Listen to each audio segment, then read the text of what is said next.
noite, seja bem-vindo ao programa Referências. Referências é o seu programa à terça-feira, às 21 horas, na Norte TV. A convidada especial desta semana é a Aurora Cunha.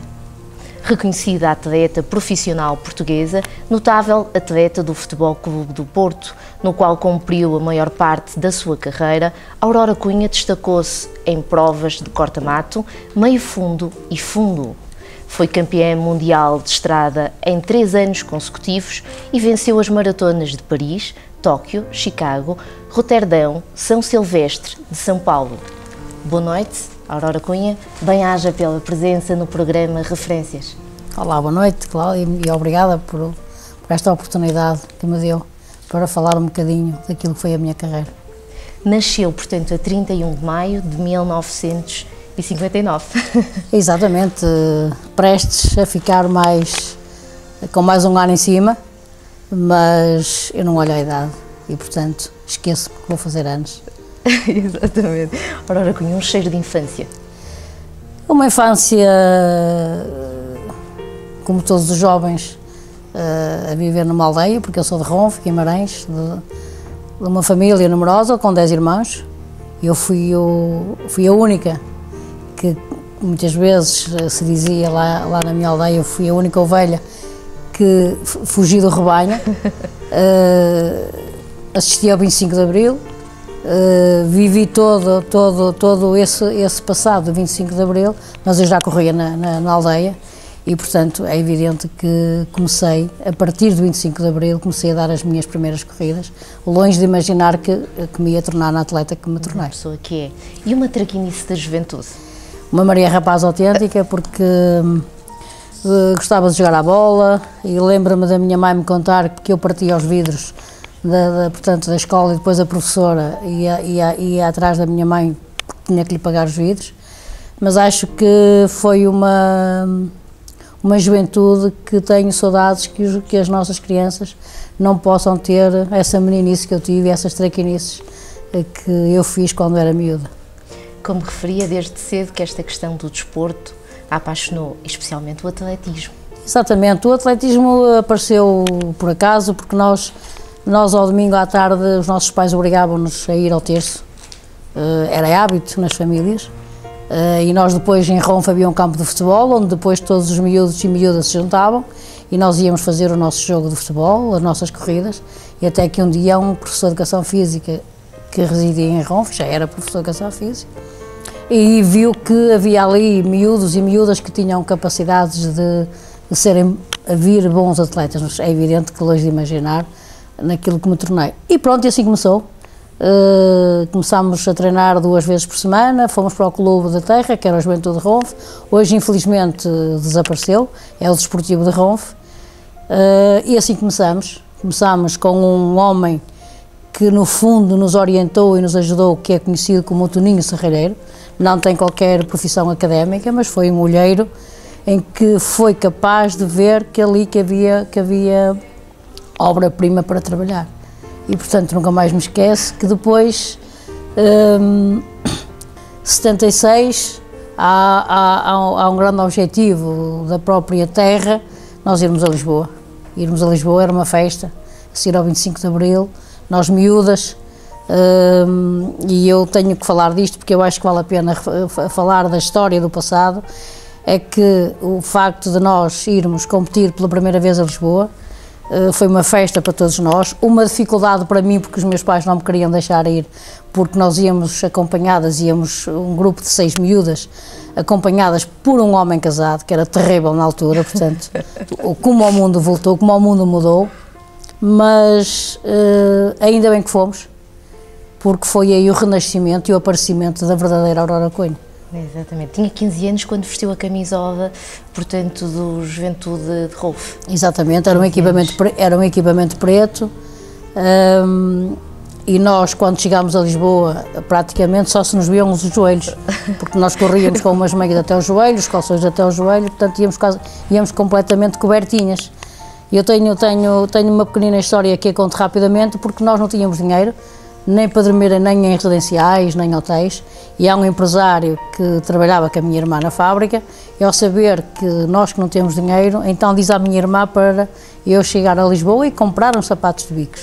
E pronto, eu fiquei toda contente, toda feliz, nem sabia o que eram os sapatos de bicos, mas fomos comprar os sapatos de bicos, só que não havia o meu número. Eu calço 36, e então havia o 37, e então resolvemos comprar os 37, e na casa onde nós dormimos, portanto de sábado para domingo, o que é que eu resolvi fazer? Pegar em alguns jornais, meter na biqueira do sapato para que o sapato não me saísse durante a corrida. E eu no final da corrida dos 1500 metros, quando bati o recorde nacional e nos últimos 500 metros eu já venho destacadíssima e a minha adversária era a anterior recordista nacional, que era a outra minha colega, no final os jornalistas perguntaram-me porque é que eu tão cedo erguia os braços e eu disse, bom, eu sabia que vinha para ganhar, agora quem me ajudou a ganhar não fui eu, foram os sapatos, porque os sapatos é que cortaram a meta primeiro do que eu. Extraordinário, porque eram grandes. Muito bom. Passou no Sporting, mas foi efetivamente o Futebol Clube do Porto? Não. Eu nunca representei o Sporting Clube de Portugal, fui convidada para representar o Sporting, mas não, eu depois do Juventude de Ronfos, ou seja, depois de 76 e 77, é evidente que os clubes grandes apareceram, porque depois vem para o Futebol Clube do Porto o professor Fonseca Costa, que veio revolucionar o meio fundo e fundo do atletismo do Norte, mas o Porto falou mais alto por uma razão simples, eu era jovem e os meus pais não me queriam deixar ir para Lisboa, e como eu também trabalhava numa empresa em que os meus patrões também viviam na cidade do Porto, eram portistas, e então disseram-me, tu não vais para Lisboa, nós vamos te ajudar naquilo que a empresa puder fazer por ti, e eu fiquei sempre no Futebol Clube do Porto, portanto foram 20 anos com o azul e branco ao peito. Exatamente. Começou a impressionar muito cedo, mas foi efetivamente nas provas dos 1500 metros e 3000 que realmente teve o destaque inicial. Exatamente. Na minha época, a distância maior que havia, mesmo em termos de campeonatos da Europa, campeonatos do mundo, só a partir de 1982 é que a maratona começou a aparecer. Portanto, a minha disciplina mais longa que eu tinha era os 3000, e não é por acaso que eu fui recordista nacional nos 800, à meia maratona, durante 14 anos. Isto é qualquer coisa de fabuloso. Só depois é que então começaram a aparecer os 5000 e os 10.000, já eu estava um bocadinho portanto, na parte final da minha carreira, mas ainda consegui fazer grandes resultados na maratona. Não eram aqueles que eu desejaria, mas acho que ainda consegui ganhar grandes maratonas de nível mundial. 1984, os Jogos Olímpicos. Jogos Olímpicos. Os Jogos Olímpicos é o sonho de qualquer jovem hoje que... Eu não sei se hoje já é os sonhos dos jovens, porque há tantas coisas que os jovens hoje têm em sonhos. Eu podia ter sido a primeira atleta portuguesa a representar o Portugal nos Jogos de Moscovo, se Portugal não tivesse feito o boicote como fez. Depois, há 84, em que vamos trabalhar para 84, a minha modalidade era 3000 metros, sou finalista olímpica com o 6º lugar. Na altura, para mim, era como se tivesse ganho uma medalha. E também há um episódio muito giro que também conto rapidamente, é que a grande adversária e a grande favorita era a Mari Decker, que estava a correr na sua casa, no estádio com 80.000 pessoas, e então na final, eu nunca pensei que poderia chegar à final, e nós na final, há uma história em que vão 12 à final, e a meio da corrida há uma queda, eu venho atrás e venho-me a perceber de uma queda em que caíram 4 adversárias. Bom, eu pensei que os meus botões. Bom, acho que caíram 4. Se cair mais 3, eu de certeza absoluta que vou ter sorte, vai ser o meu dia de sorte e eu vou ganhar uma medalha. Não, tive azar. Só caíram 3, eu fui 6º, portanto fui 6ª na final com o recorde nacional, com 8:46:37, que ainda hoje é das melhores marcas a nível mundial. Sim, senhora. Representou Portugal 3 vezes. Exatamente. Depois de 84 nós viemos para Portugal, e foi um ano que eu posso dizer que foi um ano de ouro para mim, porque não fiz férias, continuei a trabalhar. Portugal leva uma equipa a Madrid, porque foi a primeira vez que nós fomos representar Portugal nos campeonatos do mundo de estrada, porque até aí a equipa portuguesa não tinha participado em nenhum campeonato do mundo, e pronto, e eu arrisquei tudo, treinei tudo para ir a esse campeonato do mundo e fiz história, porque isto foi a 11 de novembro, Portugal levou a melhor equipa que tínhamos, ganhámos por equipas, e eu acho que corri muito bem, conduzi a prova mesmo para ganhar. Eu sabia que estava bem, preparada e que queria ganhar aquele campeonato do mundo, mas longe de imaginar da importância que eu tinha acabado de fazer nesse fim de semana, nesse domingo de 11 de novembro de 1984. Só quando chegámos ao hotel, eu e o professor Fonseca Costa, é que então chegam as mensagens do Sr. Presidente da República, que era o general Ramalhianes, e o Dr. Mário Soares, que era o nosso primeiro-ministro, e então aí é que nós começámos a ficar empolgadas e felicíssimas por recebermos as mensagens das pessoas, dos governantes máximos de Portugal, e aí sim, e dissemos, bom, aqui acabámos de fazer história. E foi uma reviravolta muito grande na minha vida como atleta.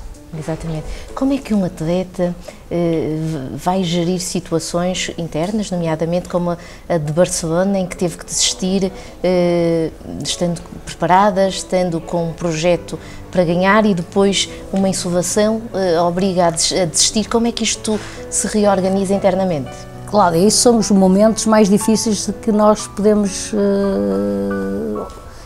que nós temos que saber e ser inteligentes de dirigir. Não é fácil. Pois claro. Não é fácil. Eu tenho 2 Jogos Olímpicos, tenho a Coreia, em que treinei, em que investi tudo que tinha que investir para os Jogos, uma experiência de correr na Coreia com uns sapatos novos, em que há atletas que se adaptam, há outros que não, eu não me adaptei. Portanto, aos 32 km, quando eu vinha no grupo da frente, fui obrigada a encostar, porque já não conseguia andar mais e, portanto, foi um erro flagrante. Eu também nesses jogos fui completamente abandonada porque não consegui levar o treinador comigo. Nós nesse ano vivíamos conflitos internos com a Federação. Sim. E portanto no fundo o facto de eu estar sozinha e ter que decidir sozinha, porque se tivesse lá alguém comigo, de certeza absoluta que eu não levava os sapatos novos, mas sim os sapatos que eu tinha treinado durante os 4 meses. Depois vem Barcelona foi um fracasso para toda a comitiva, assumimos tão perto que nós estávamos aqui, Portugal tinha grandes aspirações em bons resultados, mas pronto, falhei, assumi todo o trabalho que eu fiz e tudo aquilo que investi, não consegui rentabilizar e, portanto, quem perde somos nós, e aí é que nós vemos os verdadeiros amigos, não é nas vitórias, é nas derrotas. Eu consegui dar sempre a volta por cima, mas também tenho uma história engraçada, porque depois vou treinar para a Maratona de Tóquio e aí é que eu começo então aí a fazer grandes resultados na maratona, e pronto, e vinham a saber que estou grávida da minha Mariana, e ela esteve nos Jogos com 3 semanas, 4 semanas, acho que perdi uma prova, mas ganhei aquilo que eu tenho de mais precioso e de mais brilhante. As medalhas são importantes, mas não há nada que seja mais importante na nossa vida familiar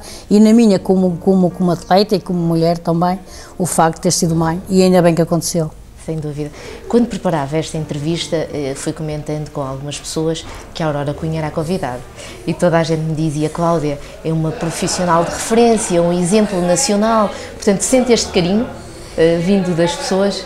Cláudia, deixe-me dizer-lhe uma coisa, eu hoje podia ser uma atleta anónima, podia como tantas outras colegas que eu tenho, e eu já deixei a alta competição em 1996, há 15 anos, mas também acho que houveram pessoas que foram inteligentes de me aproveitar, e eu aqui queria referir o facto de eu hoje fazer parte de uma empresa que é a Rene Porto, que organiza os eventos todos cá na cidade do Porto e não só. Nós no fim de semana passado tivemos 15.000 mulheres aqui na cidade do Porto a correr por uma causa que é fantástico ver tanta mulher junta. Sim. Eu nunca imaginei um dia ter a correr e a caminhar tanta mulher, é fantástico. Sim, sim, sim. E o facto também de fazer parte desta estrutura, acho que encaixamos muito bem, porque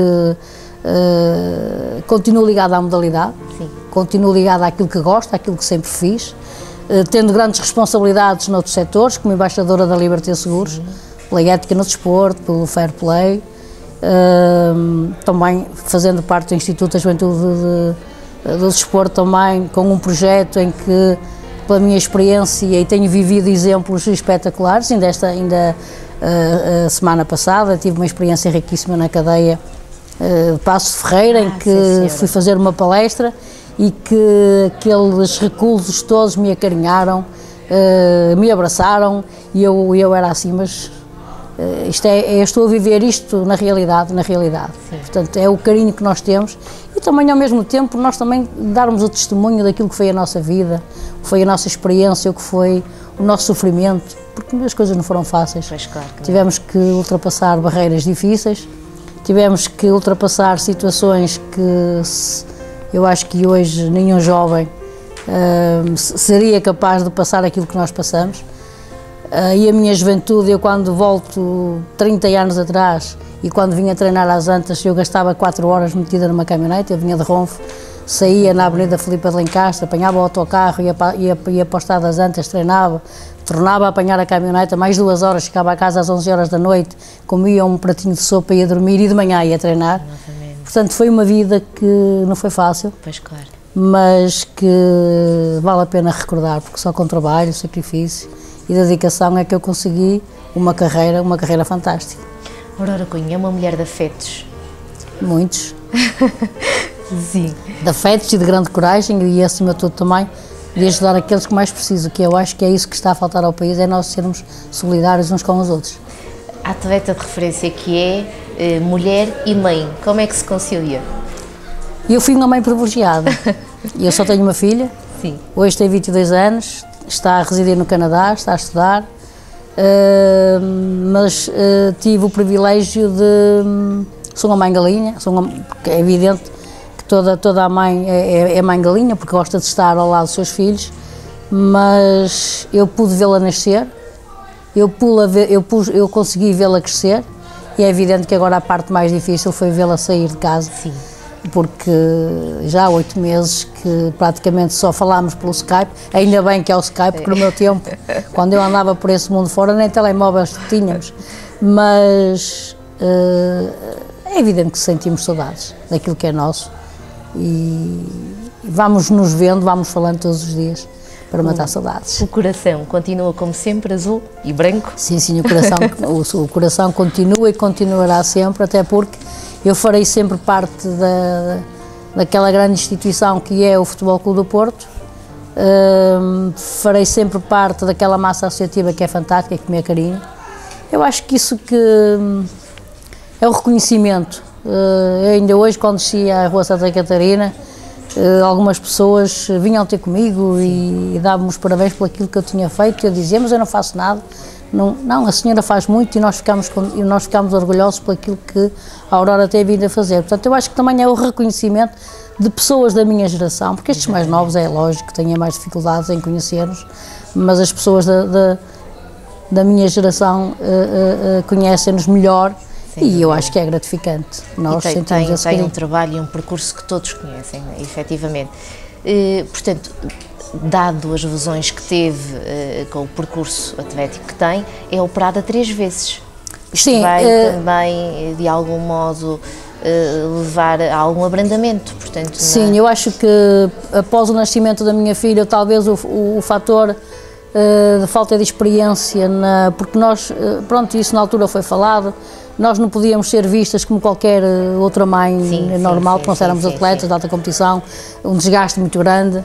E eu tive, após o nascimento da minha Mariana, eu tive problemas a nível tendões, portanto eu perdi muita massa óssea. Exatamente. E tive problemas nos tendões. E fui operada 3 vezes seguidas, sempre que com um sonho, o objetivo de conseguir chegar principalmente a mais uns Jogos Olímpicos, que era esse o meu sonho. Mas felizmente não consegui, até porque eu fui mãe muito tarde, com 33 anos. Eu não fui tarde, até porque hoje, infelizmente, e dado à vida profissional das mães portuguesas, cada vez nós temos mais tarde. Mas depois cheguei a um ponto em que disse, não vale a pena sofrer mais, já sofri muito, e então fiz ponto final na minha carreira e acho que foi a opção correta e certa que eu fiz. Como dizia há pouco, portanto, terminou a carreira, mas manteve-se sempre ligada ao desporto e é uma defensora das mulheres nesta questão da discriminação, porque nós sabemos também que, por exemplo, ao contrário dos Estados Unidos, em Portugal nós continuamos a ver um número reduzido de mulheres no desporto. Claro, mas estamos a ficar melhor, isto leva tempo, isto é preciso nós insistirmos para que cada vez haja mais mulheres a correr e a caminhar. E se a Cláudia me perguntasse se eu há 30 anos acreditava em ver hoje nas nossas corridas, não na cidade do Porto, mas no norte do país, eu dizia-lhe que não acreditava, mas hoje é real. E eu, quando treinava na minha marginal de Vila do Conde e Póvoa, era eu e o meu marido sozinhos a treinar. Fantástico. Eu hoje fico feliz e fico contente quando vou treinar e vejo aquela marginal cheia de gente. Eu acho que houve aqui um fenómeno muito importante. Houve uma nova mentalidade, uma nova cultura, e os médicos de família tiveram aqui um grande papel cívico, que é cada vez mais passar a mensagem ao doente, que é o mais importante, não é receitar medicamentos, mas sim praticar exercício físico. E portanto é isso que tem acontecido. As mulheres acho que acordaram, e ainda bem que acordaram, e nós com este culminar de competições todos os fins de semana, é gratificante vermos cada vez mais senhoras a correr e a caminhar, e eu fico orgulhosa porque também fui um bocadinho responsável por isso. É um facto. É também uma defensora do exercício físico limpo, sem doping. Sim, exatamente, até porque todo o desporto, ou todas as medalhas, ou todos os títulos que forem ganhos com a ajuda de qualquer substância dopante, eu acho que não deviam ter acesso a mais nenhuma competição. E nós, neste projeto que temos do Instituto da Juventude e do Desporto, é precisamente o fair play, a ética no desporto, sem doping. Não é por acaso que o Armstrong andou 7 anos a enganar tudo e todos, ganhou 7 anos a volta à França, e depois na parte final da sua carreira, inclusive tinha uma fundação, e foi preciso um colega, no fundo, desmascará-lo para ele confessar tudo aquilo que fez. Portanto, eu acho que isso que é batutice, eu acho que isso que não é correto, porque nós devemos, aquilo que eu ganhei, sei perfeitamente e tenho a certeza que foi limpo, com a ajuda, às vezes, de um copinho de vinho tinto, porque nós somos de um país de bom comer e de bom beber, mas sou contra qualquer tipo de atleta que para ser campeão, utilize qualquer tipo de drogas, e por isso digo não ao doping. Muito bem. Portanto, foi e continua a ser homenageada várias vezes, mas dia 9 de junho de 2005, portanto, foi feita a grande oficial da Ordem Infante Dom Henrique. Eu, pelos vistos, soube ano passado que só haviam 4 personalidades em Portugal que tinham esta distinção. Sim, senhora. Não, levou tempo também, claro, levou muito tempo, que eu acho que já merecia ter recebido há mais anos atrás.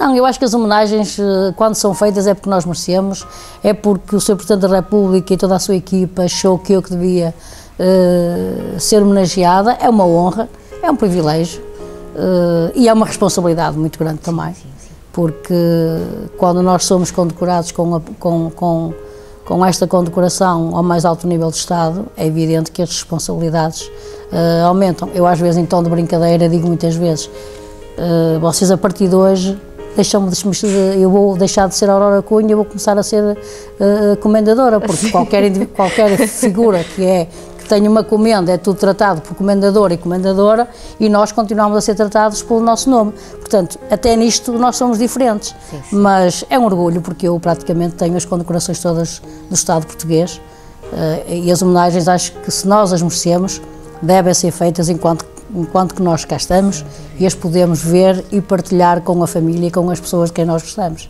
Embaixadora da Liberty Seguros. Sim, isto é um projeto em que eu também acho que tive sorte, mas também a sorte é preciso nós sermos bons profissionais para a sorte também vir ter connosco. Eu já sou embaixadora da Liberty Seguros há 8 anos, acho que conheci uma pessoa que é o seu presidente, o Dr. José de Sousa, que é uma pessoa que tem um carisma solidário e uma mentalidade na sua empresa que é precisamente ter eventos desportivos solidários, angariando fundos para instituições, e eu é um privilégio também, um orgulho muito grande vestir a camisola da Liberty Seguros, representando também os valores pela vida e o respeito à estrada. É uma honra eu poder fazer parte de uma empresa que é uma das melhores empresas de nível mundial, uma responsabilidade muito grande, porque ainda por cima conduz um carro com algumas frases Eu respeito a estrada, às vezes. Sim. Às vezes também fazemos as nossas asneiras, mas eu sinto-me uma atleta privilegiada, porque tenho pessoas que gostam de mim e não é fácil. Um atleta, quando deixa a competição, continuar a ter patrocinadores que continuam a apostar na sua imagem. Também não é aqui um fator de muito dinheiro, mas é o reconhecimento que os responsáveis têm por mim e eu sinto-me orgulhosa por isso. Porque fala desta questão da solidariedade, é madrinha de várias provas de atletismo, sempre em prol de causas. Como é que consegue? Como é que articula Cláudia, eu qualquer dia tenho, eu bem jogo no Euromilhões, a ver se me sai alguma coisa para eu partilhar com os meus afilhados todos. Não, eu acho que as pessoas também, o facto de me convidarem para apadrinhar a várias iniciativas solidárias também, é sinal que veem em mim alguma coisa de útil. E eu todos os fins de semana, eu amanhã de manhã tenho que estar na escola EB2 e 3 da Mortosa, porque estamos no mês de maio, é o dia do coração, temos uma caminhada com 900 e tal crianças. Enquanto que eu tiver forças, enquanto que eu gostar, enquanto que eu representar as empresas que representam a Liberty Seguros, a Reno Porto, o Instituto do Desporto, é evidente que tenho uma manobra financeira para poder fazer isto tudo. É evidente que se um dia, e tudo acaba na vida, nada é eterno, e portanto aquilo que eu quero continuar a fazer pelo menos mais 5 anos. Cuidados na alimentação na véspera, eu estou a perguntar isto por alguma coisa, na véspera das provas. Como é que era? Eu acho que os portugueses gostam muito de comer. Sim. E nós gostávamos muito de comer. Não, é assim, eu tinha o meu treinador, o professor Fazeca Costa, sempre que estava connosco. É evidente que nós tínhamos algum regime, por exemplo, 15 dias antes de uma maratona importante, fazíamos a preparação de comer, de ingerir massas e arroz, mais à base de farinhados e comer pouca carne. Mas eu sou sincera, eu nunca fui uma atleta com muito rigor na alimentação. Comia normal, às refeições bebia o meu copinho de vinho, nunca mais me esqueço, em 1984, o meu falecido António Leitão, em que nós fomos almoçar e alguém diz: nós temos aqui uma garrafinha de vinho verde. E nós fomos almoçar para a Aldeia Olímpica, e então fomos beber uma garrafinha de vinho verde. Mas também tem uma história muito gira, Cláudio. Em 1986, quando vamos para Lisboa, e eu, esse campeonato do mundo, e eu treinei, porque queria fazer o tri, queria ser a primeira atleta portuguesa a fazer o tri. Só passado muitos anos é que eu comecei a contar isto. Um célebre treino de manhã, e eu almoçava na casa na casa da mãe do meu namorado, e ao sábado fazia-se feijoada. Claro que a feijoada não era aquela feijoada com muitos condimentos, nem com muitos picantes. E então fomos treinar. Eu tinha tido uma pequenina lesão no gêmeo e fui ao Rio Ave, que lá tinha um massagista que infelizmente já partiu, que era o Dias das Areias.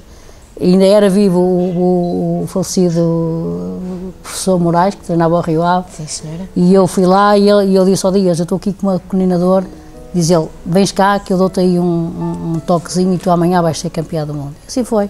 Comi uma feijoadazinha, vi um copinho de vinho, apanhámos o foguete, que na altura ainda era o foguete, às 2h30 em Campanhã, fomos para Lisboa. Havia também um conflito entre a federação, os treinadores e alguns atletas. Uns dormiam num hotel, outros dormiram noutro. Bom, eu tenho o Fazeca Costa à minha espera em Campanhã e diz-me assim: onde é que nós vamos jantar? E disse: ó professor, onde é que vamos jantar? Vamos jantar à Marisqueira. Era uma marisqueira que havia ali perto do Monumental. E o que vamos jantar? Uma açorda de marisco e uma cervejinha. E portanto, foi essa a minha refeição. E eu digo isto porquê? Porque o estado psicológico é o mais importante. Eu sabia que tinha treinado 100%, sabia que estava bem. E sabia que o almoço ao meio-dia em nada me ia prejudicar o meu rendimento da minha competição, a própria açorda à noite e a cervejinha também em nada me iam prejudicar, até porque eu sabia que tinha treinado a 100%, só se alguma coisa de anormal me acontecesse. E portanto eu fui de manhã, acordei, tomei pequeno almoço, bem disposta, e disse ao Fazeca Costa: nós hoje vamos fazer aqui história porque eu vou ganhar este campeonato do mundo. E estar a correr, já tenho saudades, estar a correr em Lisboa, ali na zona que agora chamamos as docas, o Mosteiro dos Jerónimos, com 30 mil portugueses a vibrar com a sua equipa, connosco, foi fantástico, porque, na verdade, eu ganhei aquele campeonato como quis, porque eu sabia que estava preparada 100% para o ganhar, e fiz história, mais um. O que é que mais valoriza nas pessoas? A sinceridade. Como eu sou muito frontal e como eu sou muito sincera, não admito que as pessoas traiam a minha confiança, e infelizmente tenho pena que na sociedade em que estou a viver não seja a mesma sociedade em que fui educado. Como encara a morte? Com muita naturalidade. Sabemos que andamos aqui, isto é uma passagem, temos que ser inteligentes e viver um dia de cada vez o melhor possível, com as pessoas de quem nós gostamos, e quando nós, entre aspas, nos aparece uma situação difícil na vida, há projetos que nós abandonamos por completo e temos que ser inteligentes, que é, todos os dias de manhã, acordar, viver esse dia o melhor possível, com a família, com os nossos amigos, e viver assim um dia de cada vez, que é isso que eu faço. Uma referência? Uma referência neste momento, Papa Francisco. Que legado quer deixar? Gostaria de deixar aquilo que sempre fui, uma pessoa humilde, uma pessoa frontal, uma pessoa que gosta de ajudar os outros, que se preocupa com os outros, porque foi aquilo que eu herdei da minha mãe. Aurora Cunha, bem-aja por ter aceitado o convite para estar presente neste programa Referências. Muito obrigada, eu é que agradeço. Muito obrigada. Quanto a nós, até para a semana. Referências é o seu programa, à terça-feira, às 21 horas, na Norte TV.